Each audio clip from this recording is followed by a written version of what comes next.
Assalamualaikum warahmatullahi wabarakatuh. Halo teman-teman, perkenalkan saya Adila Septi Astuti. Nah, hari ini kita akan belajar mengenai indeks harga. Nah, jadi indeks harga ini digunakan pemerintah sebagai salah satu acuan dalam menstabilkan harga barang dan jasa yang ada di suatu negara.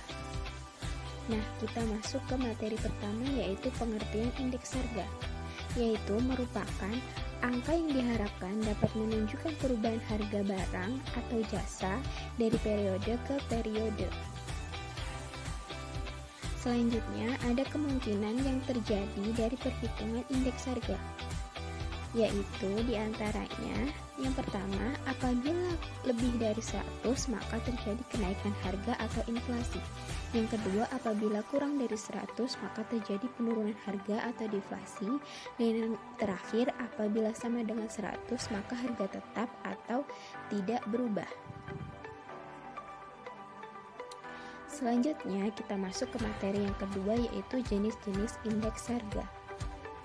Yang pertama ada indeks harga konsumen atau IHK, yang kedua ada indeks harga produsen atau IHP, ada indeks harga perdagangan besar IHPB, ada indeks harga yang diterima dan dibayar petani, dan yang terakhir ada indeks harga saham.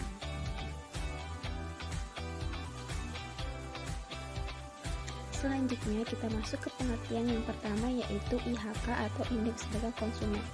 Nah, IHK merupakan indeks harga yang mengukur perubahan yang terjadi pada harga eceran barang dan jasa yang diminta oleh konsumen dari waktu ke waktu. Selanjutnya kita masuk ke pengertian yang kedua, yaitu indeks harga produsen atau IHP. IHP merupakan indeks harga yang menggambarkan tingkat perubahan harga di tingkat produsen. Selanjutnya ada indeks harga perdagangan besar atau IHPB.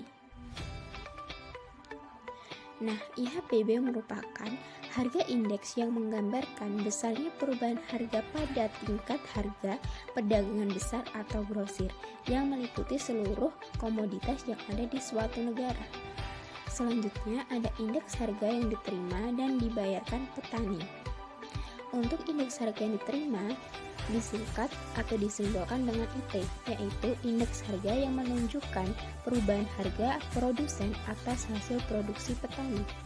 Lalu indeks harga yang dibayar petani atau IB merupakan indeks harga yang meliputi pembelian atau pembelanjaan untuk biaya produksi pertaniannya. Selanjutnya kita akan membahas mengenai indeks harga saham. Nah, indeks harga saham merupakan indeks harga yang mengukur perubahan harga saham di pasar modal. Nah, indeks ini terdiri dari indeks saham pribadi dan gabungan.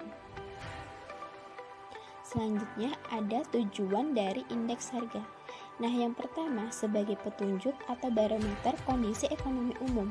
Yang kedua ada pedoman bagi kebijakan dan administrasi perusahaan.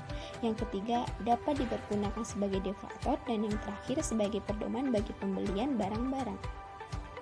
Selanjutnya kita masuk ke materi metode perhitungan indeks harga. Yang pertama ada indeks harga agregatif tidak tertimbang, ada indeks harga agregatif tertimbang, dan yang terakhir ada angka indeks rantai.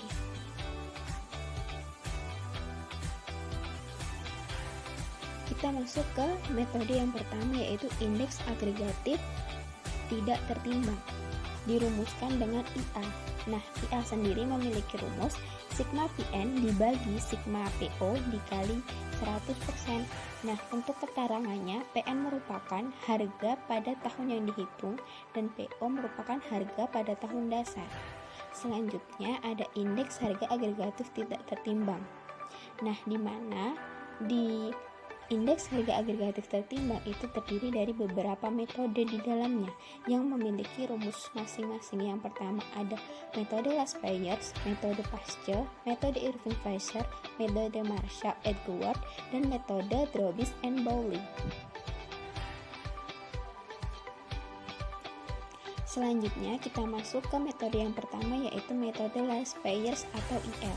Nah, IL ini memiliki rumus sigma PN dikali QO dibagi sigma PO dikali QO dikali 100% dengan keterangan PN merupakan harga pada tahun yang dihitung, PO merupakan harga pada tahun dasar, dan QO merupakan kuantitas pada tahun dasar.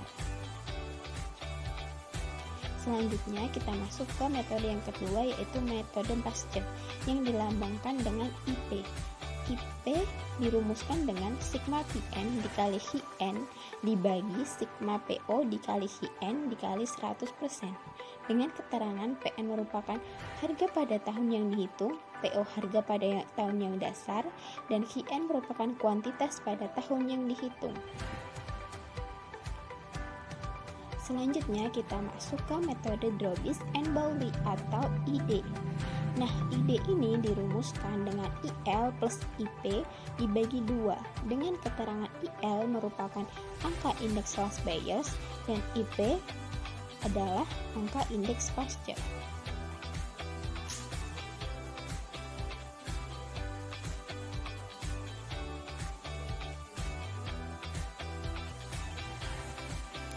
Selanjutnya kita akan masuk ke metode Irving-Fisher atau disingkat dengan IF. Nah, IF ini memiliki rumus akar dari IL kali IP dengan keterangan IL merupakan angka indeks Last Buyers dan IP merupakan angka indeks Pasteur. Nah, selanjutnya kita masuk ke metode Marshall-Edgeworth atau IM.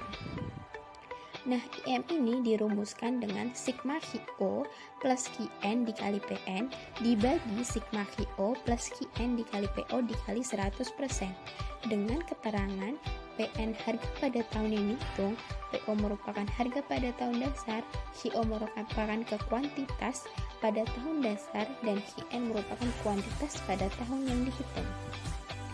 Selanjutnya kita masuk ke metode atau rumus dari indeks harga yang terakhir, yaitu angka indeks rantai. Nah, angka indeks rantai ini merupakan indeks harga yang menggunakan tahun sebelumnya sebagai tahun dasar.